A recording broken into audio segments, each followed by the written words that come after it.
Hello YouTube family. तर राखी पौर्णिमेच्या तुम्हाला खूप खूप शुभेच्छा. तर इथे आता सकाळ झाली आहे आणि मी सगळी तयारी करून घेतली आहे की पहिले मी आधी सगळं देवांना देवघराला वगैरे गोंड्यांच्या राख्या बांधल्या आहेत. त्यांचाच मान असतो त्यांना बांधायचा. त्याच्यानंतर ताई आल्या आहेत माझ्या मिस्टरांना राखी बांधायला आणि इथे माऊ पण ताईंसोबत राखी बांधते आहे तिच्या पप्पांना. आणि नंतर यांचं चालू होता प्रोग्राम राखी बांधायचा. या बाबूला पण माऊ टिक्के बिक्के लावत होती. तर हे रुद्रचं गिफ्ट आहे माऊसाठी. नंतर आवरून आम्ही निघालो माझ्या आईकडे जायला, माझ्या भावांकडे राखी बांधायला. इथे आल्याच्यानंतर माझी आत्याही आली होती माझ्या पप्पांना राखी बांधायला. मग आत्याच्या हातावर थोडी मेहंदी वगैरे काढली.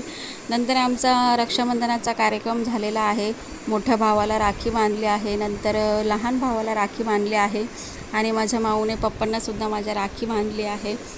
खूप प्रॉब्लेम होत होता वाकायला, म्हणून आपलं इथे मांडी घालूनच बसून घेतलं खाली की कम्फर्टेबल राखी बांधता यावी म्हणून. आता काय करावं, जाऊ द्या. तर इथे नंतर माऊ थोडीशी किरकिर करत होती म्हणून माऊची आईने नजर काढली आहे आणि नजर पण खूप कडकडून तिला लागली होती. तर खूपच डेंजर नजर लागली होती तिला. तर व्हिडिओ कसा वाटला नक्की सांगा आणि व्हिडिओ आवडल्यास लाईक करा, शेअर करा